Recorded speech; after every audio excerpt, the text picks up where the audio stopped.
What's up, everybody, and welcome to a Wednesday edition of Morning Cup of Hockey presented by Bet365. Whatever your bet is, it's never ordinary at Bet365. That's Colby Cohen. I'm Johnny Lazarus, and we've got another great show for you today. We'll be joined by Andrew Raycroft, the former Boston Bruin, current NHL broadcaster for NESN and the Boston Bruins, to talk about Brad Marchand's emotional return last night.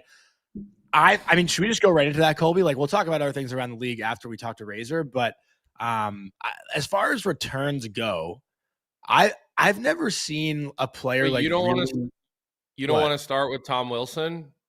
Shut up! I hate you.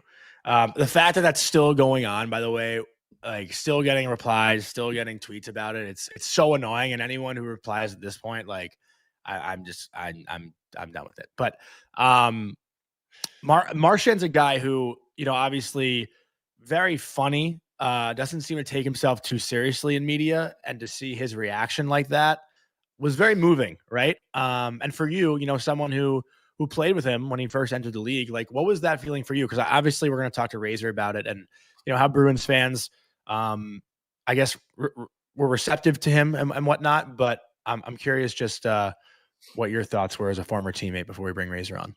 Yeah, I mean, look, I didn't spend a whole lot of time on the ice with Marshy other than in practices and training camps and some preseason games, but obviously being there to celebrate with the team and be a small part of the Stanley Cup team, as a water boy knuckle, pounder as you walk into the locker room. It's pretty funny. We were talking about it yesterday with Irf, as we were talking about Marchand, and he's like, "Oh, you were there in 2011?" I said, "Yeah, I was the guy that gave everybody a pound. I could have been a locker room attendant, honestly, at that point." But it was, I mean, I was laying there watching it and just kind of smiling, I would say. Like sometimes you can't really control it, and you're watching something and you're like, wow, it makes you kind of zoom out and think about what a run this guy had as a Boston Bruin and the player that he's turned into.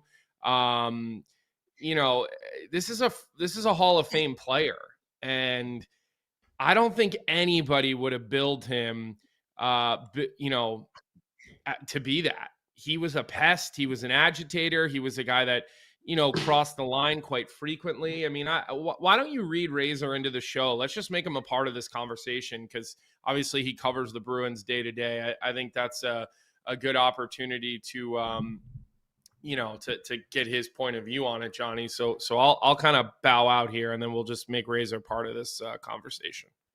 Okay, yeah, we don't want to keep him waiting. So I do want to just give a shout out to one of our sponsors, Prime.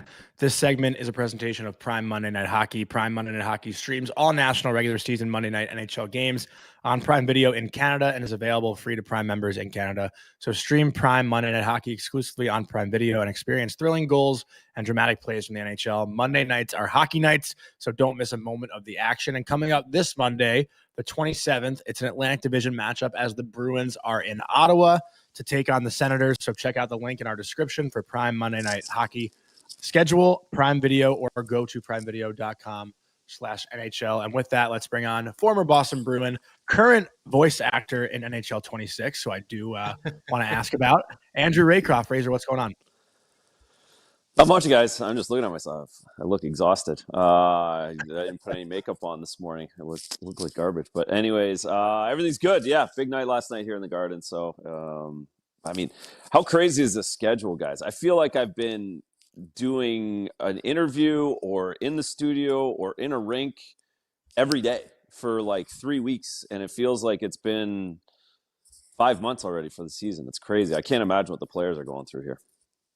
Yeah, I mean, it is weird though, like how we go from summer and like not really being engaged, and then all of a sudden you snap a finger and it's like you said, it's every day. But it's the best. Like I love when hockey's in full swing like this. Obviously, you have baseball playoffs too. Like this time of year, NBA started last night. We're in that full like sports equinox. It seems like, right? You got football on. So for me and for a lot of people, I think it's the best time of year. I personally like May better and April when it's springtime and Stanley Cup playoffs. But still great that things are in full swing. With that, I do want to ask, because Brad Marchand mentioned last night that he had reached out to Zdeno Chara and asked for advice on how to handle the return to TD Garden. And as someone who probably experienced both returns, Like, where does Marchand's, comeback with Florida rank as far as like emotional atmospheres in that building? Because as Zdeno Chara, obviously an important piece of the Bruins franchise history, but Marchand just seems to have a different like emotional touch with fans. Yeah, and Zdeno was like COVID too. It was like half empty building, masks and all that stuff was still going on. So it was a little different in that respect as well. And Brad just is character. I think Zdeno Chara is obviously going to the Raptors in January. I think 63 will be there in 9 years, whenever Brad decides to finish playing hockey. Two different people, two different characters, two different ways of doing it. And I think, to the fan, it's more relatable to be Brad Marchand than to be Zdeno Chara. And I think that's what always has endeared Brad, especially all the warts on his career, all of the suspensions and the issues, and then to have come through that on the other side. The licking is the big one. I think that was the problem one. That was the one that really changed everything. So if he doesn't lick them, maybe Brad's still throwing helmets in the stands and getting away with it. But the lick was the end for Brad, as we knew it. But funny. Yeah, it just he's just very easy to relate to, I think, as a fan.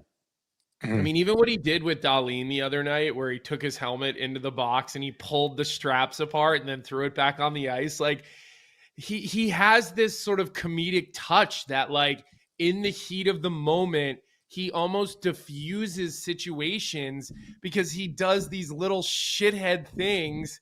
And like, for Dahlin, probably raging and so pissed off in the moment, but I bet you after the game, Dahlin's sitting there going, all right, I can laugh. The boys were probably on the plane, the Buffalo guys, probably dying laughing about that whole thing. And I think that's the beauty of full circle Brad Marchand. Like, you want to absolutely kill him in the moment, but even if you're on the other team after the game, there's no doubt in my mind that they're not all sitting around like doubled over laughing in the showers about what he did. And like, this guy is good for the game, what he does on TNT. Like, it's so great to see. And Vic, for those of you who are audio only, is showing him pull the little white hooks off of the helmet of Dahlin after their little confrontation. Like, you've seen him grow up and kind of turn into this guy, Razor, since you've been working around the team for so long. And I was with him when he was really in his first full NHL season. I came in on the back side of it, and it's just, the evolution of this guy it's been an absolute joy to watch. Yeah, it has. And so I didn't see the start. I've talked to the guys and heard stories over the years about the stuff he was doing at 20, 21, 22, and it's priceless. It's actually hard to imagine it actually happened. And all in good fun, but just like you really realize when you're around him every single day why these guys love him so much and why they think he's so funny. Now, he's one of those guys, I'm sure 6.5 days of the week it's hilarious, and then the one day when you're in a bad mood and he's still going like the Energizer Bunny, you're like, oh, I need a break. He's that teammate. But for the NHL, I'm sure you guys thought, like, there's a lot of vanilla in the NHL right now. Mm-hmm. Everybody looks the same. They're really fast, they're really skilled, they're really hard to play against, and they're really good at hockey, but not a lot of character. Not in the same way as when I played and even when you guys played. It's changed, and we're lucky to have Brad Marchand. The league is extremely lucky to have Brad Marchand right now, and he will be missed when it's all said and done. And again, that just lends itself to his popularity right now. But you know what I love about him too, Razor? There's no bullshit with him, and it seems like that's infectious. Like last night, he was asked if he could see himself being a part of the Bruins organization again someday, and he straight up said, if I'm being completely honest, absolutely. It's an organization that I feel like I'll always be a part of. It'd be hard not to want to be involved. Like, other guys I feel like would say, I'm just focused on, the next few years as a Panther. I signed here long-term. Like, and he's full out honestly saying like, yeah, I'd love to be a part of this organization again someday. And even Paul Maurice was saying he's a Bruin at heart. Like, everyone knows he's a Bruin. And I feel like you don't always get that with players. But Brad Marchand just has this contagious effect of just being genuine, and I think that's something that we need more of for sure too. Yeah, it's easier. It's when you're trying to be perfect, and when there's nothing bad on your resume, it's harder to be honest, right? All of us, we all know people that you look at social media. Holy smokes, everything's perfect on Instagram. Every picture is perfect, but when you're Brad and you've accepted the things you did wrong and you accept the things you do wrong now, then you can be honest, and that's what's wrong. That's what we're missing in a lot of different facets, but especially hockey. These guys are protecting their brand, and they're worried about what they look like, and we've got this stupid dress code, and they got to wear fancy stuff, and it just that's what's kind of happened. And Brad's old school enough to have missed all of that, and knows he's made a bunch of mistakes, and he's not ashamed of anything he says, because it can't be worse than he's done. It can't be as good as what he's done. Are you, I mean, this is like completely off topic, and we do have other things we want to get to with you, but just, you mentioned it. What is your thoughts on the new NHL dress code? Like, does it bother you that guys aren't in suits? Yeah. Do you think they should be in suits? Like, where are you with that? Just curiously. Yeah, I hate it. I hate the fact that I'm like the old guy doing it too, but I like seeing the guys walk in with like jeans with like stitching on it, and those big bag, like it bothers me. All right, that's of course, fair. you don't need the tie. You don't need the tie. You don't need to wear the suit and tie on the plane like I did. You don't have to wear it all the time at dinner. That sucks. Go out to dinner, wear whatever you want. But going into the rink, going to a national, I don't want to be the NBA. I just don't. Yeah. Wait, stupid question maybe for me. Like, were you, say you had a flight from like LA back to Boston, and it's a red eye or something like that after a game, let's say, you were still in the suit and you couldn't like change into something on the plane? Change on the plane. Change on the plane, change back on the into plane. your suit when you land. Suit on That the plane, sucks. suit off the plane. Whatever you want on. Sucks. Suit to dinner, suit home from dinner. Yeah. Suit to the pregame skate, suit home from the pregame skate. Like, Mm-hmm. so again, I don't want it to go back to that. I'm not the old man yelling at the clouds, but you walk into the rink where, like I look at what Brad wore last night, and look what the Utah Mammoth guys were wearing. Mm-hmm. And that looked like two different leagues to me. And I'd rather look like a Hall of Famer than the other guys. But I think it's completely reasonable. Your point here. I remember we were in Vegas with the Avs. This is pre-Vegas Golden Knights, and you might have even been a part of one or two of these trips when you'd go play at the MGM against the LA Kings. And we played Dallas on a Wednesday night, and then we went to Vegas with basically, we had like 9D and 16 forwards. So it was just about all the guys who made the team. We didn't play in Vegas until Friday. So there's 2 days of team bonding in Vegas with the Avs. And I'll never forget the first morning after we all had our first night out there. I go down to breakfast, and I'm just wearing shorts and a t-shirt because like I had no idea that for breakfast. So I walked into the room and I saw people in suits. My stomach literally left me, and I was like, holy shit. I ran back up to my room. Paul Stastny was like, oh, I guess it's casual Thursdays for you, eh, buddy? Like, I was shitting my pants because I just had no idea. Like, literally no, absolutely no idea. So I'm with you. I like that it's relaxed, but I do think walking into a game, like if I'm still playing, I'm in a suit, or at least a jacket and pants with no tie, but I'm with you there. So I don't think you're being the old guy yelling from the trees. I think a lot of people would get in line with that. Johnny, if you're cool, I'd like to just ask him a couple of other things, not Marchand related. I don't know if you have anything else about Marshy you want to ask.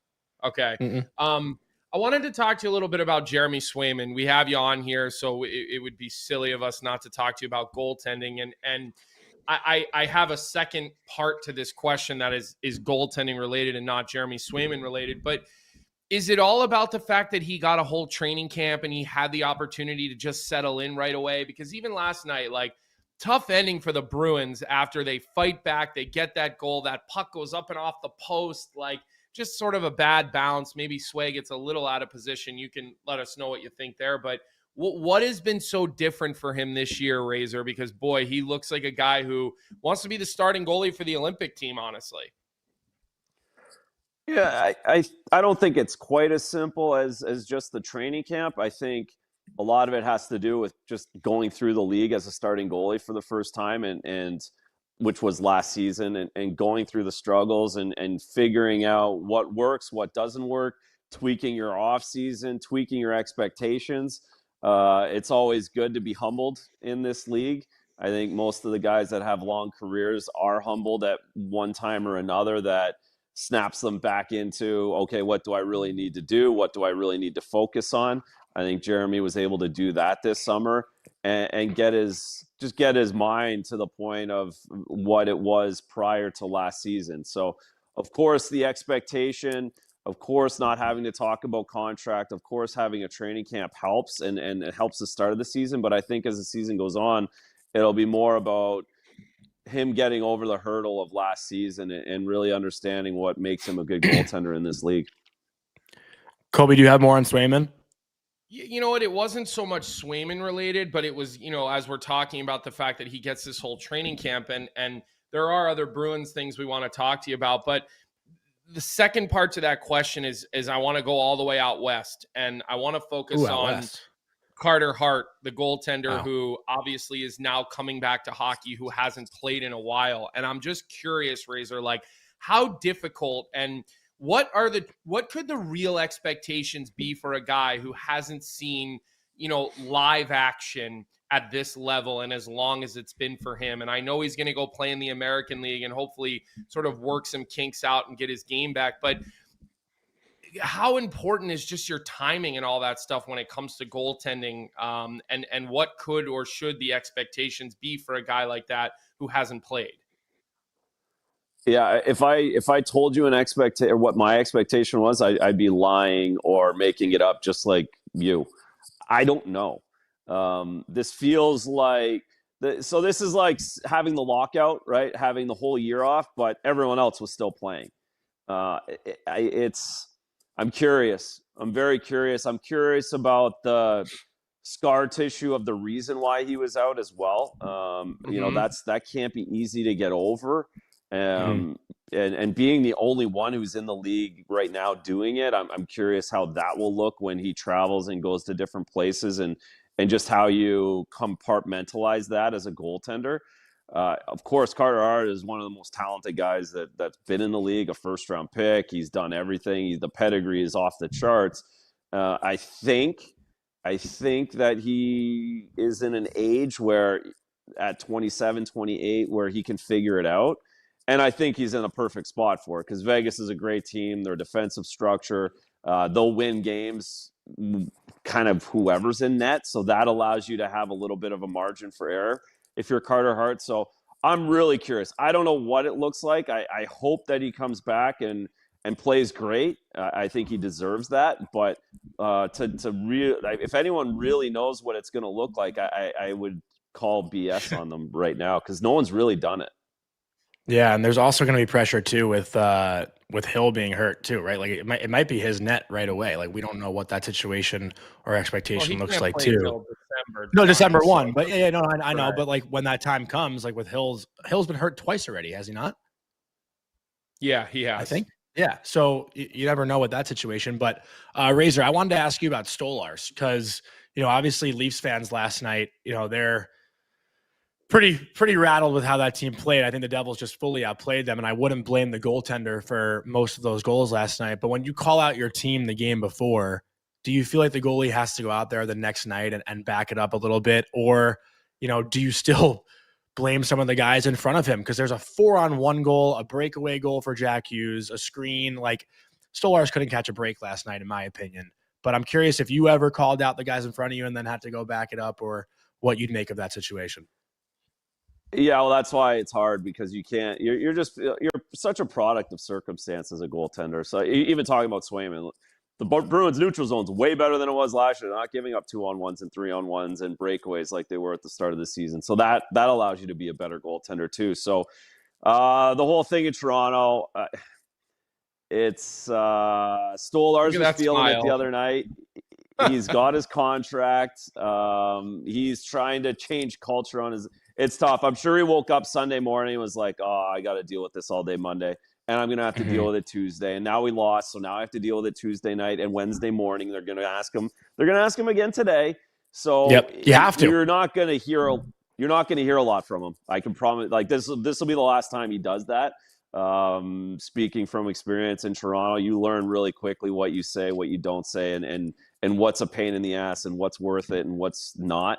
I think this will be the end of that. And this is why it's hard to win there. And this is why they haven't won there. Is it's hard to have accountability because everybody's kind of got to look out for themselves on a certain level as well when the media starts circling. So fortunately the Jays are in the World Series. So this is this would be a much bigger story if the Jays weren't cooking right now. I'm telling you right now, they would have been chomping at the bit to get this going and get this stirred up. But fortunately for Stolarz and the Leafs, they're on the back burner, which is very rare up there.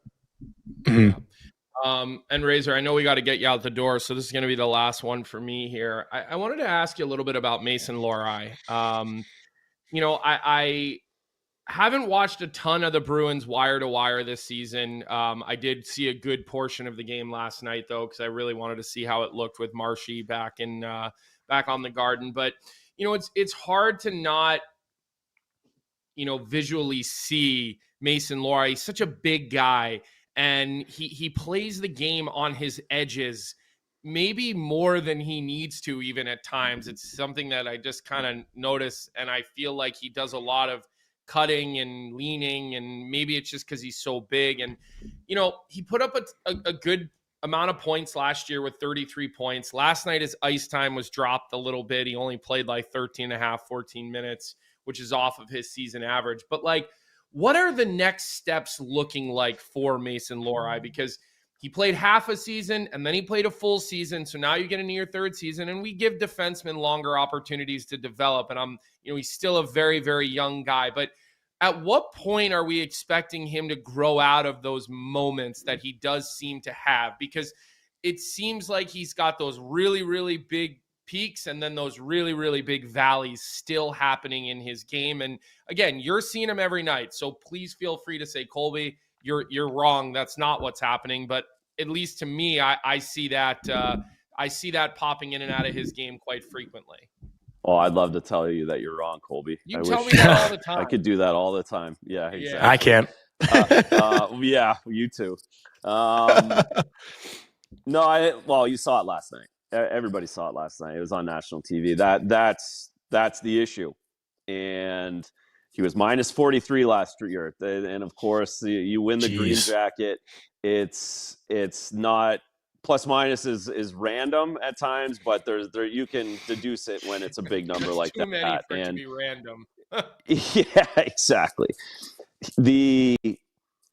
The hope was he was going to learn from that. The hope was he was going to come back and play with a harder stick and play in a harder way, be a little more physical. And again, he is so long and big, and he's got number 6. It's like it makes him stand out. You see him all over the ice all the time. But the Bruins need him to be better. They and Marco Sturm said as much last night. I'm not making, this isn't an opinion. This is kind of fact that you watch him on the ice. He has to be. If you're in the NHL, you have to play defense still. Even if you're Lane Hudson or Mason Lohrei or Cale Makar, you still have to play defense. You have to close. You have to have hard sticks. And you have to do a good job in your own zone. And you mentioned his skating and his edge work. It gets to be too much at times. I think he takes himself out of position too much sometimes. So I'm curious what this looks like, because last year it was kind of like, okay, he has these issues and we'll continue to work on it. But you guys both know you can't stay in the National Hockey League for a long time if you don't improve and if you don't evolve. And right now it feels like he's still the same player he was in March. And I don't think the organization was really expecting that. I think they were looking for something else and an improvement. So it's on Mason at this point to really step it up. And I think these first few weeks of the season are going to be a bit of a wake-up call or a bit of an opportunity to reset, because you can't be the reason for 2 goals and your coach say so after a divisional game on national television like last night. Just can't. With that though, Razor, quick follow-up if I can. I know you got to get going. Like, do you think because the Bruins aren't in a good spot right now, there is like going to be a whipping boy in a city like Boston, and it's easy to kind of point at Lohrei right now and critique a little bit extra and closely? I mean, to a point, of course. I think typically the whipping boys are the big like the Jeremy Swaymans and the Charlie McAvoys and even, you know, at some point maybe a David Pastrnak. I think this is more like I'm at least for me, I'm taking this from a development point. I'm thinking, okay, how does Mason Lohrei become a National Hockey League player that's making $6 million a year? Like, how do you sign Mason Lohrei to a 6-year, $6 million deal right now if you're the Boston Bruins or any other National Hockey League team? So I'm looking at it more from like a player's perspective, like Mason's perspective. Like, okay, I want to play 600, 700, 800 games in this league. How do I do that? And what do I need to do to change my trajectory from where I'm at right now? So I guess whipping boy, but I think the fans actually want a guy like Mason Lohrei to do well. They know the Bruins need offense. They know they need some skill, and they're hoping that he gets it. I think it's just it's starting to stand out the defensive issues at times. Well, listen, we'll be keeping an eye on a goaltender by the name of Mason too, as he continues to climb in his hockey journey. We can't wait to see that Raycroft name on the back of a jersey on Commonwealth Avenue here in a couple of years. Which end of Commonwealth Avenue? We'll have to wait and see. Yeah, I got to talk to the mayor. Mayor of T. Anthony's and figure that out. And it was great working with you the other night too. It was good to have you there in the studio. I was a little bit harsh on Yegorov, and I kept saying, well, here's my opinion, but I kept leaving the door open saying until Razor says it's right or wrong, I'm staying out of it. No, you were 100% right. We just didn't get to like the intermission, and we didn't, there was no bounce back, but I was with you 100%. I was frustrated for him because I think he's better than that, but he got a little long and open and a little too aggressive. Playing in the white paint too much. Way too much. Well, it's funny. You mentioned that about him last season. You kind of picked up on that early, actually. I remember you telling me at times when we spoke last season. So you certainly know what you're looking at in that position, Razor. So we'll let you go. We appreciate your time this morning. Enjoy the rest of your day, and make sure you guys check out Morning Brew with Razor and Billy Jaffe, who obviously everybody knows you can find everywhere across every network and platform, and those guys do a great job of all things Boston Bruins. So thanks for coming on today, Razor. We'll talk to you soon. Thanks, Razor. You got it, guys. Appreciate you. Thanks. Have a day. Thank you. By the awesome way, the Mason that I was referring to, his son is a goaltender. Yeah, I mean, I'm sure everybody. But not committed yet? Well, he's young. He's like a 2010 birth year, I think. So he's like he's like a 9th or maybe 10th grader. Not that young anymore, which is crazy. Well, like 2010 birth year. For goaltenders, though, it is, and I'll tell you why. College teams are waiting longer now on goaltenders because so many teams can just go to the portal and grab an older guy. So I think everybody's being a little more patient with goaltenders, and so look, he's clearly got the DNA. I heard the kid has some games, so we'll keep an eye on Mason Raycroft. He's at Cushing this season. So he's got to have a great season hopefully this year, and then I'm sure we'll be maybe seeing him playing in the USHL or the CHL next year. So that's what I was referring to, everyone, for those of you who are here and following along. And we do have a couple topics to get to. I did see some comments in the chat, so we're going to go right into like the Devils Leafs last night. But first, I want to give a word from Parasso, the most complete choice for shaving and beard care. Made in Italy since 1948, Parasso has been a staple of Italian culture and barbershops globally for 4 generations. So get 15% off at parasso-usa.com with our promo code Hockey15, in all caps, Hockey15. And Colby, I don't know if you have the comment. I know there was a comment left on our show yesterday about I think it's Jeremy Colleton, right? And the Devils power play, and questions about these continuous power play decisions for New Jersey. Well, Which they they were just seemingly are doubling down on the whole Yeah. situation. Like, But let me just finish really quick, because they were 1 for 2 last night. They get their power play goal off of a questionable goaltender interference challenge from Craig Berube. And I'm wondering, you know, fans in our chat right now are saying stupid challenge, you know, blatantly not goal interference, where again, like Tanev looks like he's pushing, I don't know which Devil forward that is, Palat, into the blue paint. But also, you know, like both of us last year learned very quickly that if an offensive player is in the blue paint, like the goalie needs to be allowed to use their entire crease and to get to the top of their crease. And I actually was watching this and I was like, you know what? I don't think that's a terrible challenge. Stolarz couldn't get out to the top of his crease because Palat was in there. The only argument was that Tanev pushed him in. Like, I wasn't, you know, no rooting interest. I don't have as much into the game as Leafs fans we know do. we know you're a closeted Devils fan. But look at this angle. Like I watched it, and Stolarz can't really get his glove out. So I thought that could have gone either way. I don't think that this was the worst challenge ever. I really don't. I think that part of the rule even says the goaltender has to even be able to see. Like if you're in the crease and you're taking away his ability to play his position. The problem is with the rule is the gray area of, well, what constitutes play his position, right? Like what exactly does play his position mean? And so I don't think it was a horrible challenge. I think when your team is playing like shit, which they were, like the Leafs were just, in my opinion, flat all game. They were terrible last night. There was no jam within that lineup whatsoever, and I think Craig Berube said it best. No structure too. A lot of the top guys. So, you know, I look at that challenge and I'm thinking, all right, there was no contact. I get it, but you don't need contact anymore. You don't need contact anymore. Everyone has to realize is that all it is if you're obstructing the goaltender from playing his position and you're in the blue paint. Again, do I think it was, you know, yes, I'd say it's a less than 50% chance you're going to win that challenge. Like, I think you're definitely taking a risk, but I don't think it's a blind risk on that play. I really don't. Like, when you look at the rules, you're like, okay, he was in the crease. He had ice in the blue paint. And, you know, the goaltender is basically unable to fully play his position or see or set his feet or, you know, all of the different parameters that they look at. So, look, do I think there's a problem with the call on the ice standing as a goal? No, I have no issues with the call, but I also don't really have a terrible issue with taking a risk and trying to challenge it and trying to grab momentum. There's different things that can happen here, right? Let's say you win the challenge and you bring some juice to the bench.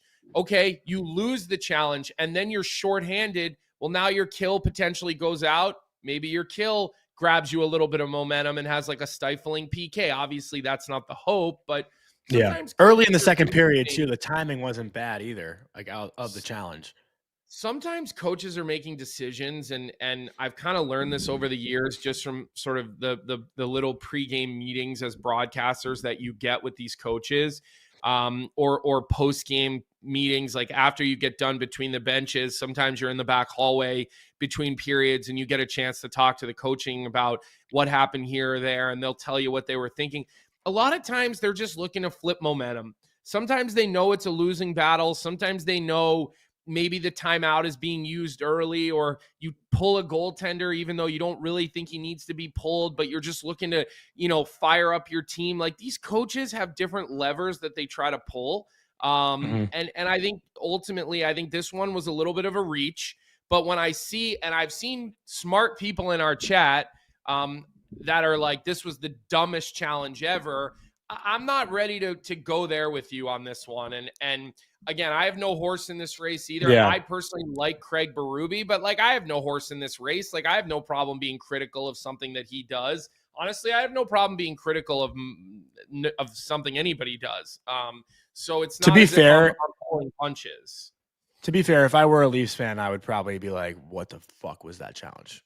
Like I could see myself, again, I'm putting my emotion into that game and you don't see contact with the goalie. I'm thinking, what are we doing here? That's clearly not goalie interference. But again, like knowing the rule and watching it with no rooting interest, I'm like, oh, actually kind of a smart challenge right there. Do me a favor.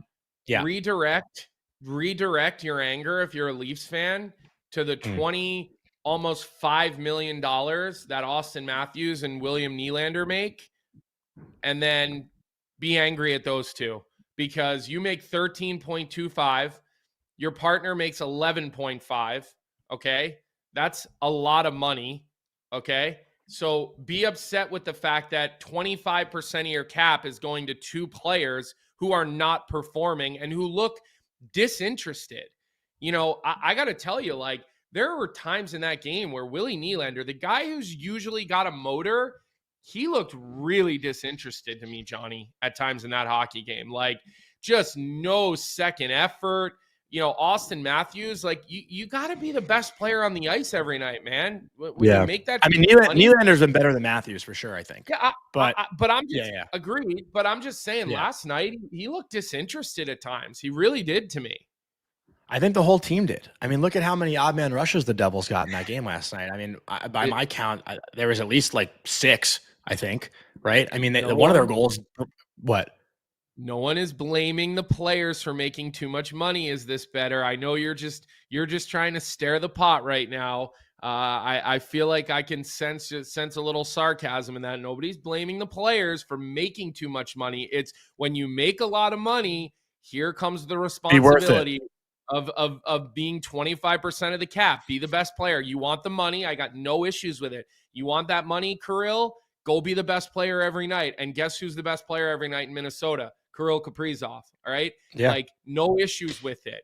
But then you have responsibility to play for that money. It's no different than the conversation that we were having about Mika Zibanejad. $8.5 million, you got to do more. Like, you're being held to a standard based on what your contract says that you are. It's unfair to say Austin Matthews and Sammy Blais have the same, expectations on themselves every night. That's not reality. And it's funny. I actually sarcastic, New York Marine. Don't worry, I know you're being sarcastic. And what NY Boost said is no one going to bring up that it was the Leafs' 7th game. They truly can't win game 7s. That's pretty funny. But let's flip gears into the Devils, their opponent, who have now won 5 games in a row. And we had this comment from Hockey MC 5989. And he said, for the next show, I would love to hear you guys debate Keefe's second comments on the Devils power play. He said, Jeremy Colleton has been studying teams' penalty kills, and they switch up the power play personnel depending on the style of penalty kill the other team is implementing. Is this just more BS from Keefe, or is this something teams will start to implement if they have the talent to do so? Your thoughts, okay, Mr. Cohen. Here's what I would say.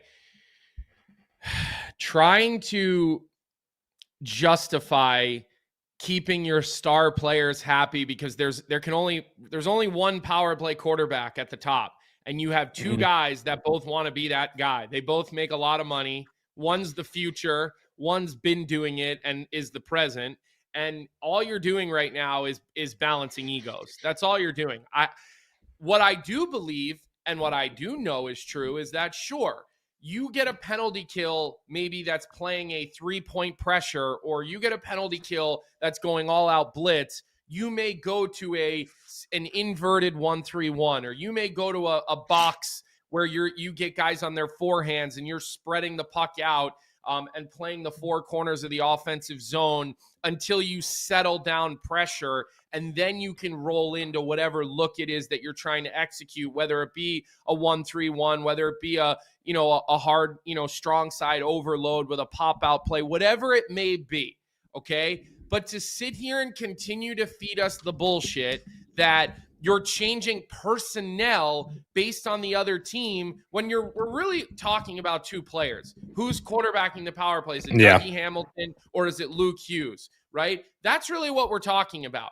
What does it matter if they're righties or lefties when you have different looks on either side? You have a downhill, you've got an offside. They can both switch into their other sides. Like, I'm going to continue to say they're feeding a line of bullshit here, okay? Because if you have your best players on the ice, what? So you mean to tell me that $9 million defenseman can't play against an aggressive penalty kill or a passive penalty kill? Johnny, you can't be sitting here buying that either. No, but I can look into the fact that with Dougie, at least that balances out the top rotation because you do have Jack Hughes and Jesper Bratt. That's two lefties. Do you want three left-handed shots up top? I think it's good to have the balance of a righty in the middle with two lefties on both sides. Like I will argue that, right? Isn't that more beneficial to have a right shot, especially when you can go to what? Why does it? So if he's a lefty at the top and he's got two lefties, right? That means one guy's on their offside and one guy's going downhill on their strong side. What's the difference if you put a righty there with two lefties? You still have one guy going down on their going down strong side on the flank and one guy on the one-timer. The pass is just coming with a different rate of spin. When a righty passes the puck, it's counterclockwise. When a lefty passes the puck, it's clockwise, the way the puck spins down your blade, right? A lot of people will argue, and this is something I've spent time talking to people with, and I'll give John Riley, who's the head amateur scout for the Tampa Bay Lightning, credit for bringing this to my attention years ago. There's a lot of people that suggest a lefty-to-lefty one-timer is an easier shot because the puck is continuing to go clockwise. There doesn't have to be that moment where the puck stops to go counterclockwise because you're going lefty to righty. Okay, there is people who sort of subscribe to that. Go ahead. But let me cut in because that's not what I'm arguing. Jesper Bratt and Jack Hughes aren't really Jack Hughes, especially on his strong side, flank, is not a one-time option over there if he's on his left side. But Jesper Bratt, I know, but Jesper Bratt's also not really one to take a one-timer either. So when you have Dougie up there and you're moving it back and forth from the middle to the flank, that's when Dougie's the shooting threat. But Luke Hughes isn't really much of a shooting threat from the middle. So when you have Dougie, you have three options as opposed to two for the most part because Luke isn't really shooting from the middle, or at least a threat for the one time, unless Jack is kind of walking downhill and doing that behind the back pass for Luke to step in and rip one. Which he does. Which they do from time to time. Yeah. But Dougie shoots the puck almost more than most. I want to look up the stats for defensemen and shots, honestly, because I'm pretty sure Dougie is a guy. Of a shooter. There's he no shoots. doubt. He's more of a shooter. But my point here is why can't we just be honest and say, look, we have two guys that need to run the top unit, and we're gonna go with the hot hand, and we're gonna move one in, move one out. To me, they're just protecting egos with this nonsense of where else in the NHL, when you have true power play quarterbacks, are you going to say, you know what, you're actually not good enough, or you're not the perfect option because this team's more aggressive than that team? I don't know, man. I don't really buy that. When you have your power play guys, they're your power play guys. For what it's worth, I don't think the Devils and Jeremy Colleton and Sheldon Keefe give a fuck about what we're saying because they've scored power play goals now in 4 straight games. Their power play is at 27.8%, fifth in the league. And just to throw this in there, their PK right now is at 95.5%. Like, their special teams are on fire. Crazy stat, too. I don't know if you realize this. Who was I talking about with it, actually? I forgot who. But the Buffalo Sabres right now, second best PK in the league. Oh, it was Pierre McGuire and Jimmy Murphy. Sneaky that Buffalo's up there as far as PK goes. Any other thoughts on the Devils? Obviously, Jack Hughes and Jesper Bratt have been on an absolute tear since we had that conversation with Arthur. Their last 3 games, Jack Hughes, 6 goals, 1 assist, had a hat trick last night, 7 points. And Jesper Bratt with 1 goal, 5 assists, 6 points in their last 3. This Devils team is a problem right now, and they're getting great goaltending too from Jake Allen. He's stepped in and done a great job. So, the Devils, again, they're going to push for the top of that Metropolitan Division, which everyone would have predicted that it would be them and Carolina. I think most people, including me and probably you, had Carolina over them. But this Devils team, when healthy, man, they're dangerous. Nico Hischier, too, got to mention him. He's off to another great start to the season as well. Any other thoughts on New Jersey before we kind of go to the next topic? Well, we spent some time talking about goaltenders today. Let's just give let's just give Jake Allen a little bit more love. I mean, he now, granted, he wasn't under fire all game, and Toronto really didn't apply nearly the offensive pressure that they need to, but Jake Allen, we forget this was a guy who was a starting goaltender in St. Louis during some pretty damn good years. He's been on some bigger contracts. I think he is the perfect guy that can be your 1B. Like, I don't think Jake Allen is a true backup, right? He's that prototypical 1B type of goaltender that he can come in, he can start 5 games if he needs to in a stretch and give you an opportunity to win all of those hockey games. So I'm a fan of Jake Allen. I'm glad he got the security in the years. He's a really he's a good dude. Like, he's an easy guy to root for once you meet him. So good to see him playing well. And I wonder, like, does this give Jersey a little bit of pause on how many years and what type of dollars they're going to commit to Markstrom? Like, I don't think it should, because I still think Markstrom's got to be your guy, but it's a perfect 1-2 punch to have locked up for the next 4 or 5 seasons while you wait for, your prospects. I mean, we were talking about Yegorov earlier. I mean, he's a 2nd-round pick. I think he's the guy that they're looking to towards the end of this Markstrom and Allen tandem. I think you're looking for Yegorov to come in and be that guy somewhere, in 4 years from now, maybe even 5 years from now. So I wanted to make sure that I did give him some love, and I'll be interested to see, like, we're talking about this whole power play situation. Like, again, Jeremy Colleton, who I got to know in Chicago, like, I do believe that he's dialed on other teams' penalty kills, and they're looking at ways to get creative and looking at ways where they're not predictable on the power play, because I think that's one thing NHL teams more than ever, like, you can't be predictable because there's just so much video and there's so many analytics and there's so many resources for pre-scouting. But I still, believe at the end of the day that the only thing that's happening here is you're trying to manage superstar players who there's just not enough. Like, when you have 2 guys as capable as Dougie and Luke, there can only be one. Maybe they need to get to a situation, Johnny, where they go with 2D on the top unit, put Dougie Hamilton on a flank and put Luke at the top, and then move, Hughes down to the half to the goal line. Maybe it's something worth looking at, because you're just continuing to, in my opinion, massage a situation. But it's working. That's true. They are scoring a lot of goals. Like, their second unit, like Luke Hughes, their second unit scored last night. Like, that's who gets the goal, Right. So does that mean that they now. stay the second unit? I mean, like, that's what I'm saying. Like, just say what it is. Like, you're mixing around the top unit, but stop with the sales pitch. Yeah. Yeah. I don't know. I mean, listen, again, like, when things are working and they've won 5 games in a row, it's tough to change anything, right? I don't think anyone would argue that.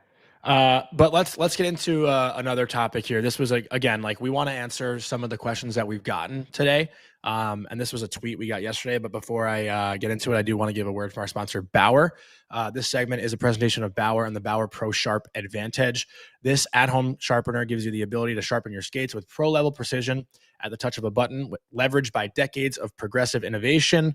This machine is designed to be as automated, precise, and convenient as possible. Easy to use, the Advantage features an interactive touchscreen, user profiles, and has readily available how-to videos and troubleshooting tips to have you ready to sharpen like an expert. So whether you're sharpening your skates in your garage, at the rink, or even on the road, the Advantage at-home sharpener ensures that your skates are always game ready. So learn more about the Bauer Pro Sharp Advantage at Bauer.com.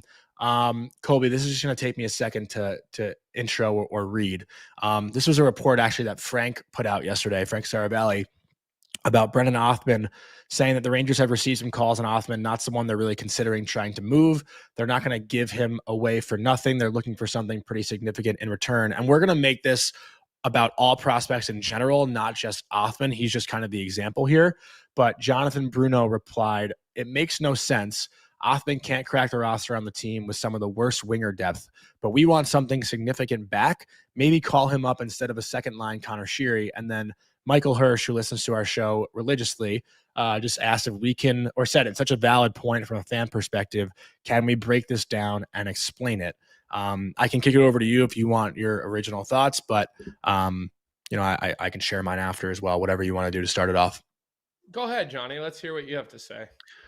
I think for me with Othman, like calling him up instead of the second line Sheary, Othman hasn't shown that he can play in that spot. So there's no reason to call him up right now if the Rangers coaching staff trusts Connor Sheary more than him. And again, like Connor Sheary, has he done enough to stay on the top six for the Rangers? No. But Othman, again, in preseason, did not look like a confident version of himself and hasn't really torn it up in the AHL to earn that call up yet. So I understand why the Rangers are hesitating with Brendan Othman right now. And as far as trading him goes, you're not really going to get much back. I don't think there's any reason to trade him if it's just basically a 1-for-1 of guys who are, fringe NHLers right now. I'm not saying Othman can't get there at some point, because I do believe Brendan Othman should be able to crack this roster, whether he's a third line player or maybe gets a look in the top six next year with all the contracts that the Rangers have right now as UFAs come up. But what Othman showed in preseason just wasn't enough to give him the opportunity right now. And I'm sure you'll make it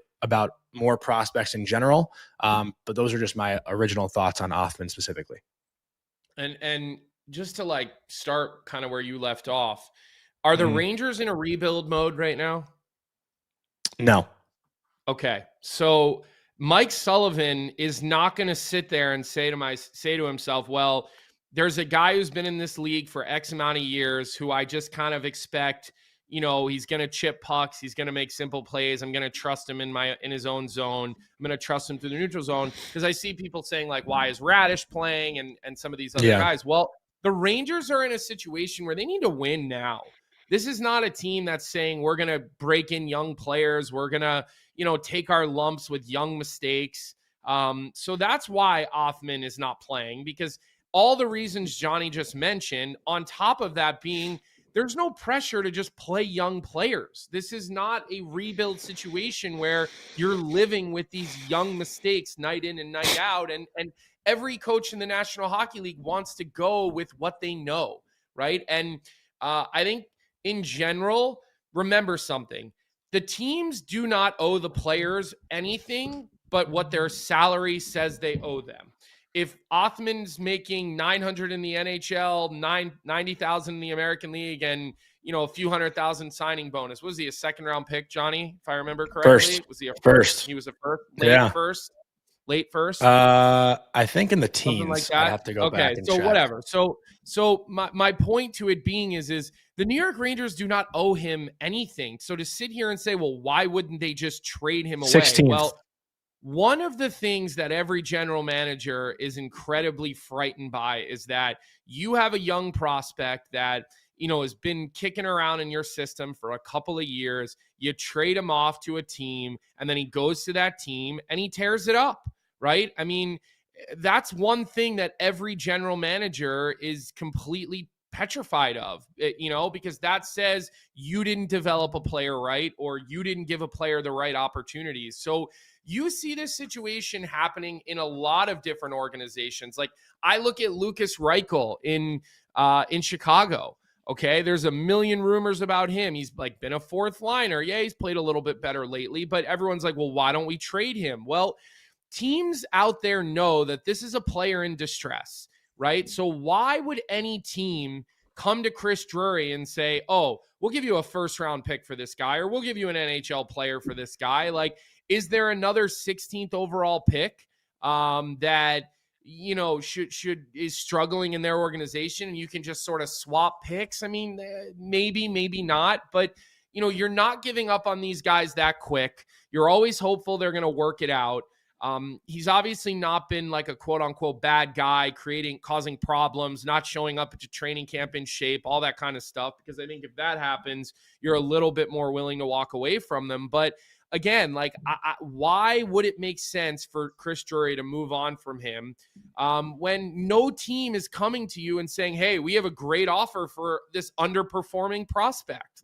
Othman is bordering on the let's say the pathway right now of you go from prospect to suspect. And right now he's kind of between prospect and suspect. Right. And then after you become a suspect and they realize you're not it, then you become a depth player. Then you're a guy that is going to play in the American League. You're going to eat minutes. You're going to be there to get called up to be a healthy scratch or play 4 or 5 minutes in the NHL if they need you.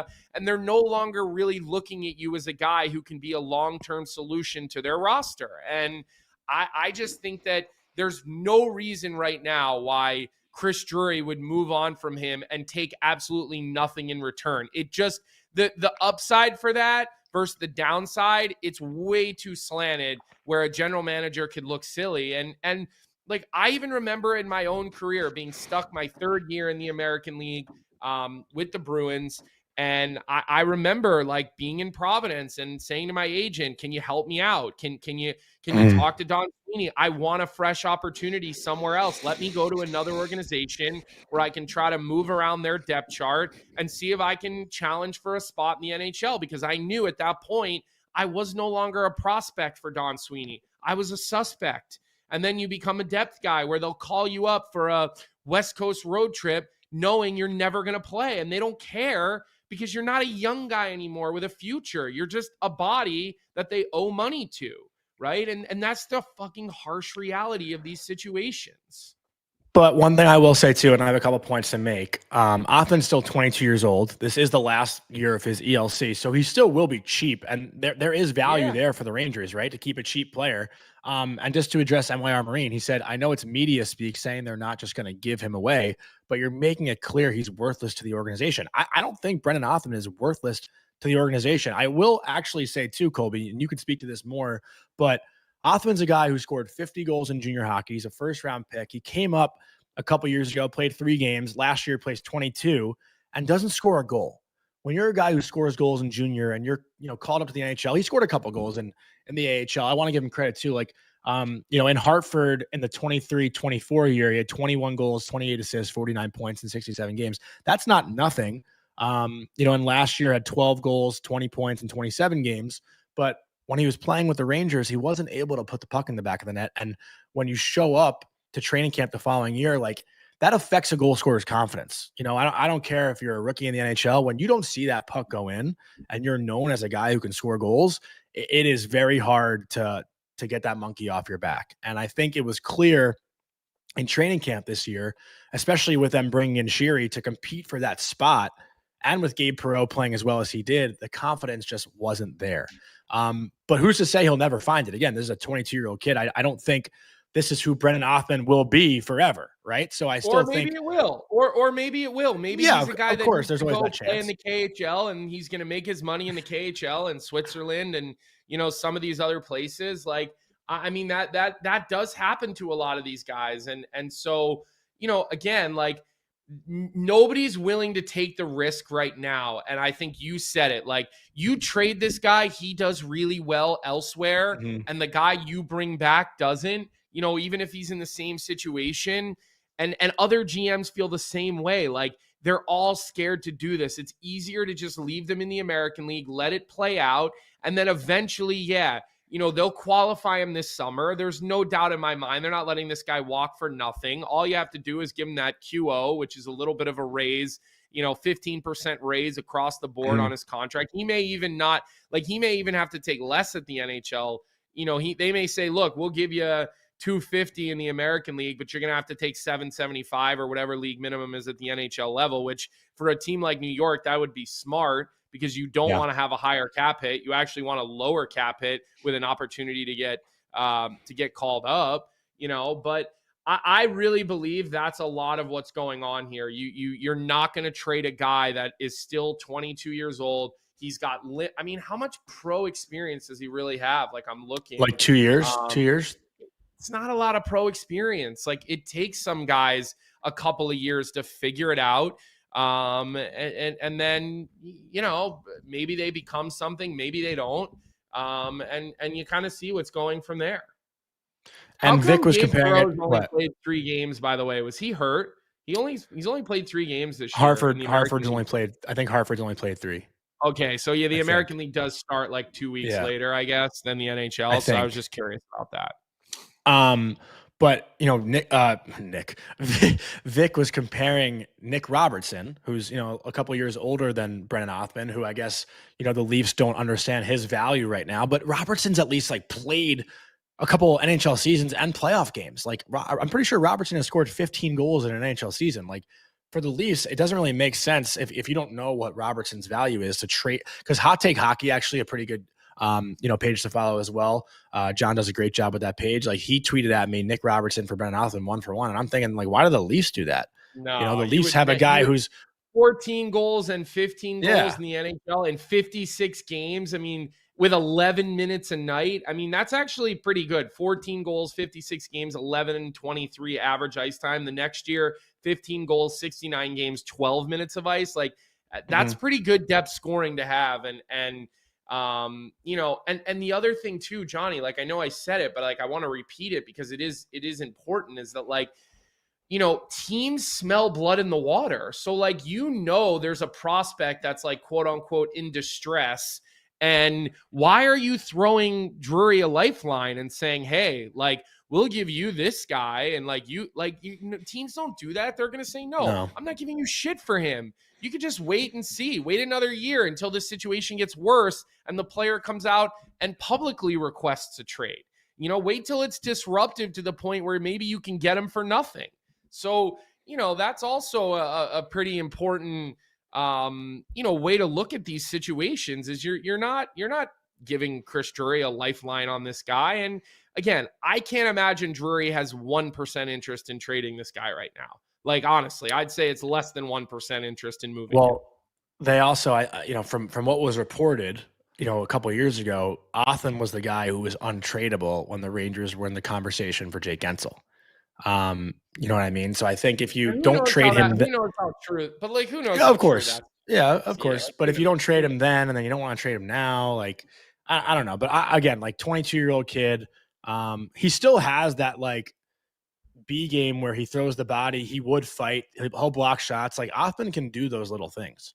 So that's why he's a guy that I think is valuable too. Like if the Rangers need a third liner, he's a guy. Like obviously you want a first round pick to turn into a top 6 player, but that could work out as well.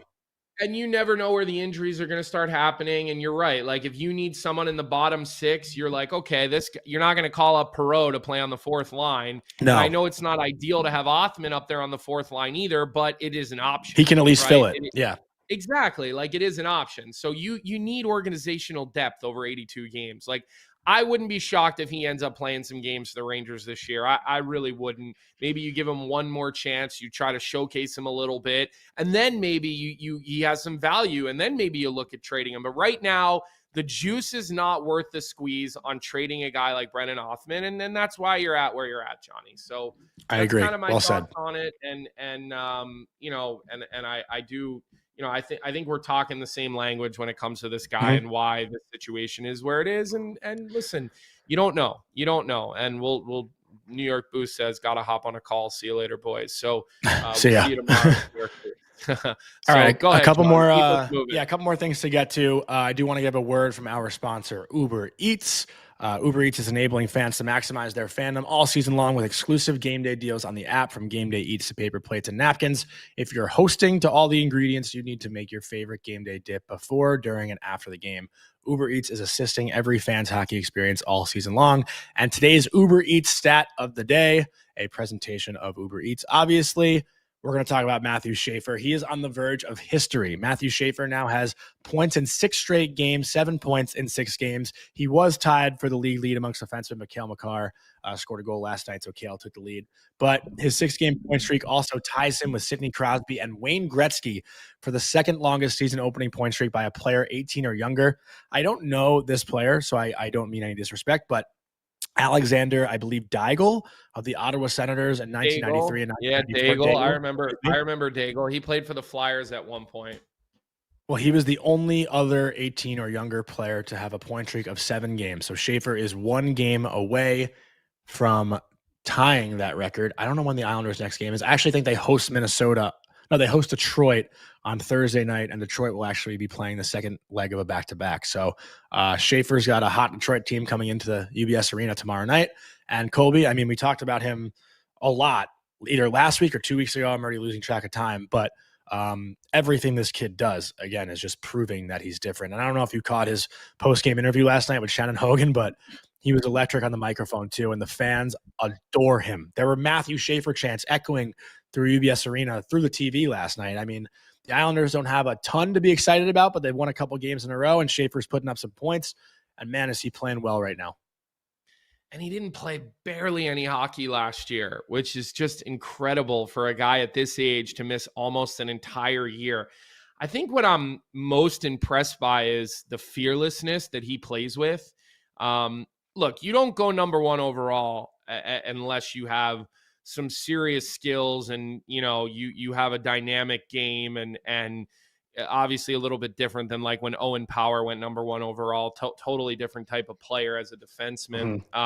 But you know, it's just, it almost reminds me, and I don't remember, and I'm sure the chat will remember this pretty well. Johnny, you were probably pretty young at the time, but when Drew Doughty first came into the NHL, his first season, he just, and I think Drew, I don't know, maybe went maybe he was the third overall pick or the fourth overall pick. I don't know, maybe second. I was too young to remember his rookie year. Blurry to me at this point. So I'm sure the chat will go look this up and let me know. But I just remember he comes into the NHL in his first year, and he just played with this like recklessness and confidence. And it was just such a spectacle to watch how he just basically had all these instincts that most guys dial back and have a little bit of, they're a little bit more timid in the way that they play. And, you know, I remember Drew Doughty being that way as a first-year defenseman in the NHL. And chat, I'll lean on you for this. Like, but even Doughty didn't put up these kind of points. No. I mean, listen, I'm looking at it now. Doughty only had 27 points as a rookie, 6 goals, 21 assists.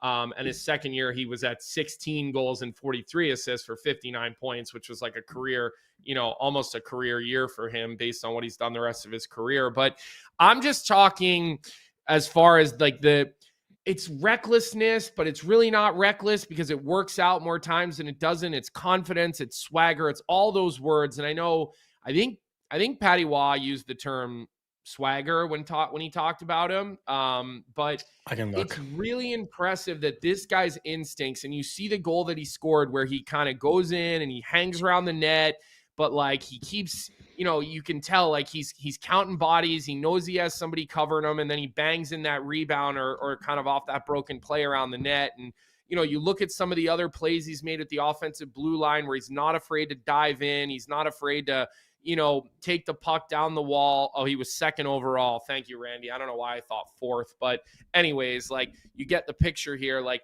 it's just a sight to see the guy who's this young and a guy who didn't play last year can just jump in with his instincts and not have anything rolled back, right? And there's no hesitation whatsoever. And he's just letting it fly every single night. The organization is behind him. The fans are behind him. Obviously, Patrick Waugh is doing a great job of sort of, you know, not putting handcuffs on this kid who really you need to just let go be himself, because what he's doing right now, the juice has certainly been worth the squeeze. And the thing with Schaefer too, Colby, is he doesn't look lost in the D zone either. Right? Like he's so good at breaking up plays at the blue line. I think Mike Kelly actually had a stat with that too. Yeah. Great stick, great instincts. And I think that was a question mark too, right? Like how would his skating look? How would his strength look? How would his durability look and his endurance? Because you know, it's a full 82 game schedule and the Islanders haven't held him back at all, obviously. And everything you're seeing just continues to show this kid was ready for it. And, you know, the thing that to me makes it more enjoyable is how like infectious his personality is. Did you see that post-game interview, by the way, or no? Yeah, I did. Well, didn't you send it in the chat? Didn't you text it to us? us? I sent it, but there was part of it was on NHL Network this morning too. I had NHL Network on while I was firing up breakfast for the family, so I did catch some of it. And he knows, he keeps talking about the fans and how it's great and how they're accepting of him. I mean, you could tell he knows the right things to say, but it does feel genuine. It really does. Yeah, it is. He's a kid. He's loving it. Yeah. You know? Yeah. I mean, look, who wouldn't? Like, who But- wouldn't play in the way that he is? He's riding on cloud 9 right now. But let me ask you this, because I think when we talked about him last, you still said he would hit a wall, and it's just inevitable. Do you Yeah, he still might. like stand Yeah, on he that? might at some point. Yeah. Listen, is he going to score every game? Is he going to be the best player on the Of course ice not every every game. single night over 82 games? Might he hit a stretch this year? Maybe it comes at game 20. Maybe it comes. Look, when the Islanders are depending on how their season goes, and I don't think the expectations for the New York Islanders are super high, right? I mean, they're not in the No. playoffs right now. I don't think many people are expecting them to be a playoff team, but listen, when you get to game 45, 50 and you're in the dog days of the season and he might hit a wall, again, he didn't play last year. So we all have to remember that, right? I hope he doesn't hit a wall, but I just want to make sure that if he does, we're all a little bit understanding of it. And I think because he's been so good early, I think he's basically bought himself a window where if he does take a step back or take a step back's not even a fair point because he's so young that everything he's doing is development and learning. But listen, eventually, yeah, he'll have a tough stretch. Austin Matthews is having a tough stretch. Connor McDavid didn't score the first 5 games of the season. Like, those are the best freaking players in the world. Of course, he will have his troubles at some point, but we've obviously seen the superstar talent and ability of this guy, a guy that we didn't get to see play barely any hockey last year, right? He gets hurt early in the year and he doesn't play for a while, but clearly took advantage almost maybe of the time off and built more strength, more endurance. And boy, has he taken the league by storm the way he's played early. My last thing on Schaefer, because we do want to get into one other thing before we wrap the show today, and I didn't realize it's already 10:12. Even let's say that rut, that wall, whatever you want to call it, does happen. He'll obviously face criticism. Every player does. But does it feel like it won't be as harsh maybe as some of the players you named just because this kid is so damn lovable? Like, I can't remember. And again, like, I'm not discrediting any other like personalities that have stepped into the league at a young age, but I also can't remember. And again, his story is different too. Obviously, we all know, what his family has been through. That was, very well highlighted and documented before he was drafted. But it seems like everyone in the hockey world is falling in love with this kid every single day, and everyone is rooting for him. I have not heard like one bad thing about Schaefer. And again, like, I haven't heard one bad thing about Celebrini and these other guys, but Schaefer just feels. Celebrini didn't bring the personality that Schaefer's been bringing. No. Bedard didn't bring it. Slavkovsky No. didn't bring it. Owen Power didn't bring it. I've never seen it. Lafreniere didn't bring it. I mean, I'm just going through all the last 10 number Jack one Hughes, overall but not as Jack Hughes, but not as like, early. not like this. But not like Yeah, this. not No, early, he did, but not like this. Matthews, Hischier, like none of these guys, were in that situation to show that type of personality. So it's just a whole different scenario. And listen, no two picks are alike. They are like no two guys are the same and no two drafts are the same. And so this is just a different situation. And again, like this start has been better than, again, I know we're going to get these comments and people are going to say, oh, they're so surprised because he played in the CHL. No, we're surprised because he's an 18-year-old defenseman who, looks like he's in the Norris conversation right now early in the season. And he didn't play barely. It's actually fair too. Last year. Yeah, and he didn't barely play any games last year. So for all of those reasons, this is surprising to see from the youngster. And I hope it continues because I hope it gives Islanders fans, as they get into the dog days, a reason to continue to turn the team on, go to the games, support their team. Because like we said, the expectations aren't very high for the New York Islanders this season. And Ariel, I do see you're asking me about Cole Yzerman. We're kind of running a little bit short on time today. We could get into Yzerman maybe next week at some point after this weekend. It wasn't a great weekend for him against Michigan State. I'll say that. Not quite what you're looking for out of your number one goal scorer to be held in check in a big game on national TV and everything that we did see. So I'm not ignoring you. I do see your questions, but we got to keep kind of moving the show along here, Johnny, because I know there's some other things you wanted to throw in. Yeah, I did see one funny tweet last night about Schaefer. I forgot who said it, but he was like, Johnny Lazarus wanted to see this kid score 70 goals at Duluth. That was pretty funny. But let's get into our last topic for today. And there was a lot of Colorado Avalanche fans last night up in arms because the Avs had what would have been a 2-0 lead called back on what some think are a controversial offside call. When I saw it, and Vic and I and Colby talked about it this morning, like I think we're all pretty much on the same side. But it would have been Landeskog's first regular season goal in 3 years. It would have given the Avs a 2-0 lead, and Utah ends up coming back and winning that game to improve to 4-0-0 at home. And they are now on a 4-game winning streak. The Utah Mammoth are catching fire thanks to Nick Schmaltz, Clayton Keller, and Dylan Guenther. Those three have been unbelievable in the past few games. I think they're actually leading the league with like 8 points in their last 4 games on the stretch. But here's the offside call. You see 2 players at the top of your screen for Colorado going for the change, but that actually wasn't the issue. The issue at hand was Nichushkin knocking the stick and the puck into the zone of Guenther. Colorado Avalanche fans were saying that they thought Guenther put the puck back into his own zone, which would have negated any offside. Yeah. But the action of Nichushkin causes Gunther's stick to put the puck in, and that's where the argument was, and that's where the call was. So that's why it was controversial, where Avs fans were literally saying, and putting up the rule, saying that Guenther touched the puck and Nichushkin never touched it. It should have been fine. But we can see, Vic, can we show it again? If possible. Like I have no disagreement with the call. And again, like Jeremiah, just to address your comment, it's not about the change. It's actually about Nichushkin and Guenther, and if Nichushkin knocked the puck into the zone versus if Guenther did. Colby, any thoughts?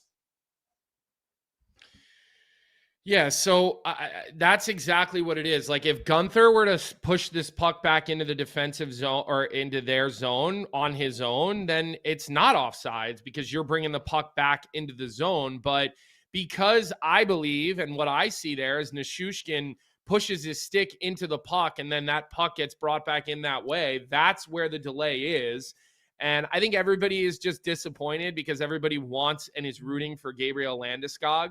And that was his first. And because they lose. And because they lose the game.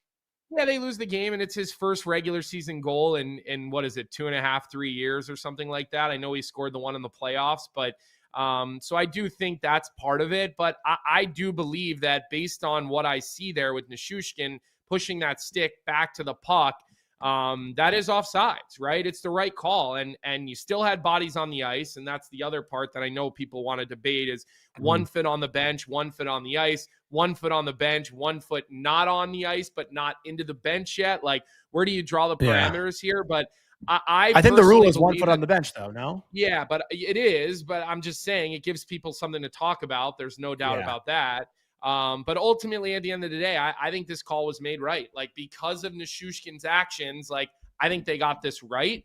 And I think this was offsides, like, all day of the week. I believe this was offsides. But even if, okay, so here's the question, because I think a lot of the issues and questions are coming from like the phrasing, because I don't think anyone's ever heard a review call, and it's because of the actions of the forechecker, right? Like, if Nichushkin reaches his stick and Guenther bobbles the puck, but Nichushkin and Guenther's sticks don't touch, is the result still the same? Just no, like just because I don't actually think the result. But it's the same. It's like, the same action. If Guenther loses the puck back into the defensive zone, then that means Utah brought the puck back in. Because that puck gets pushed and forced into the zone by Nichushkin, I think that's why it's offsides, Johnny. Like, I think look no further than that action. Mm-hmm. Again, you get what I'm asking, though, right? You understand? Yeah, I understand what you're asking. Yeah. I understand what you're asking, and we have a comment in the chat that says we're like, I don't we know have no rooting interest in this game. What that even means. I mean, I have no problem going after the league 10 days a week on this show when they piss me off about things. But I think the refs got it right. Like, I really do. I think this is where replay is a good thing, because you don't want this goal to count when it shouldn't. As much as it's Landeskog, as much as everybody's rooting for him, the reality is the rule is the rule, and the rule was called right. And that's it. But I agree. Like, Nichushkin never touched the puck. Like, I thought originally, even when he does touch the puck, the players were in the, like, 1 foot was in the bench. So, like, yeah, and originally I thought the Avalanche had an argument. if the puck goes in but nobody touches it, that's where it would have been offsides or onsides. If Nichushkin waits to actually touch the puck once it gets into the zone, but he's the one who pushed the puck. It's delayed offsides right then and there. Otherwise, it wouldn't have even been a delayed offsides. If Gunther was the one who brings the puck back into the zone, there's no delayed offsides. The puck is in play at that point. Yeah, so, no, I agree. Yeah. All right. I think we flushed that one out enough. Yeah. But all I saw last night was, again, I said, like, what an awesome atmosphere in Utah right now. They're undefeated at home, and like Gunther won. And I hadn't seen, there was no clip of the offside. Obviously I saw it when the game was happening, but I didn't get to see like the full look at it on social media. Cause when you have it on social media, you can watch it, 10 times in a row and like really get a good look. And when I tweeted about Utah, it was like Avalanche fans just replying, "You didn't talk about the fucking offsides." So I just wanted to address that this morning because I could understand why Avs fans are frustrated, but it's just a weird wording of the rule, which I'm sure we might see happen again. All right, let's get into our last order of business. Let's get into our bet. One more question. Let me ask one more question because I'll ask this to the chat. Would you guys be interested in us having Dave Jackson on the show? I think that's somebody that Johnny and I both know, and I know you keep in touch with him more than I do here, Johnny, but I think his point of view and just how it all works and like what he does and how they look at these things, to me, that would be interesting. Even if there's not a controversial call to talk about, because we obviously don't have those every night. But I just think the overall role of what he does and off-ice officials, I'm curious. Like, I think it would be interesting. And Johnny and I were talking about it last night. We want to ask you guys your opinions if you guys would like to have him on. So far, it's seemingly overwhelmingly everybody is saying that would be something that they would be interested in. So we'll try to make that happen. We'll see if maybe we can get him to come on the show next week. I know he lives out in Colorado, so it'd be very early in the morning to get him on here. But listen, we have people in the chat from the West Coast. Like Jenna's up with us at 6 o'clock in the morning. How about Jeremiah? Jeremiah's up with us at like 3-4 o'clock in the morning. I don't even know what time it is. Jeremiah doesn't sleep. we can ask Dave Jackson to come on, and hopefully we'll be able to get a positive response out of him. And I think we'll get his take on our dynamic. I was texting with him yesterday. We'll have to tell the story. Like, I think that story is one we'll have to flush out on air. Wait, I think I saw a comment that I wanted to address. Oh, here you go. General Soreness said Bucci and Cassie. And wait, hold on. No, wait. Now it just went away. He said they were rooting for Utah to score while Ryan Smith was in the booth. Obviously, they're rooting for a goal while they have the owner of the team on the headset. Like, who wouldn't? Yeah, I mean, look. I think that John Buccigross shows more genuine passion while calling a game than anybody else that I know.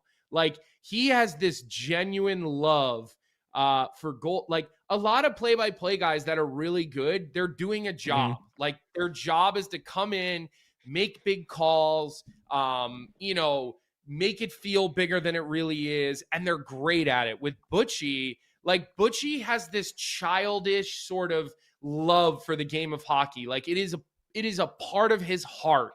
And that, in my opinion, comes out when he's doing a game. And I think that is one of the beauties of him, is that he brings his whole love and heart into every game that he does. And he wants to see big moments. And, we always laugh, and people were tweeting us, "Oh, sorry for your loss," when we did the BU Michigan State game, which I thought was funny because, like, I couldn't have been any more harsh on BU on that broadcast last Friday, Johnny. Like, I did not hold back with the way that I felt that they were playing, and I gave nothing but flowers to Michigan State all night because they deserved it. They were such a dominant force on that game. But people kind of hear what they want to hear in those situations, and that's fine. But man, Butchie is putting his heart on the table into that headset every time he does a game.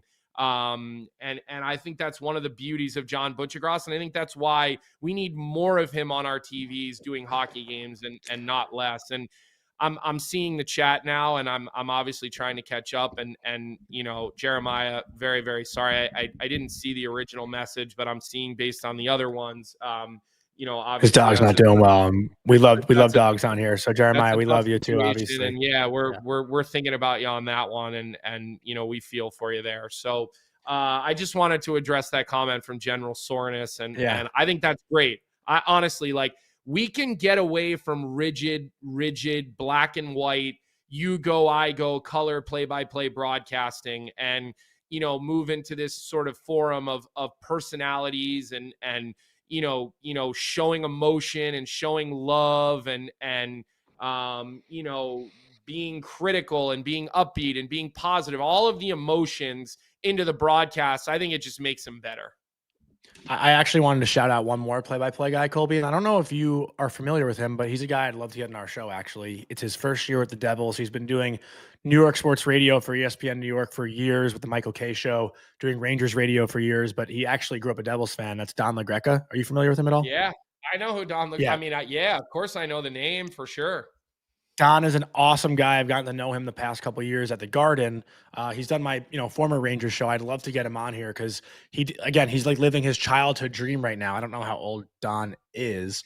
I know he's definitely not super young, but for him to get the Devils chair and to be the voice of the Devils, the team he grew up rooting for, after years of covering the Rangers, it's awesome. And you can really hear his passion when he's calling Devils games as well. So like, I'm super pumped for a guy like Don, who's always taking the time to talk to someone like me. And honestly, if we have room for him tomorrow, I'd love to get him on tomorrow because the Devils play again tonight, second night of a back-to-back.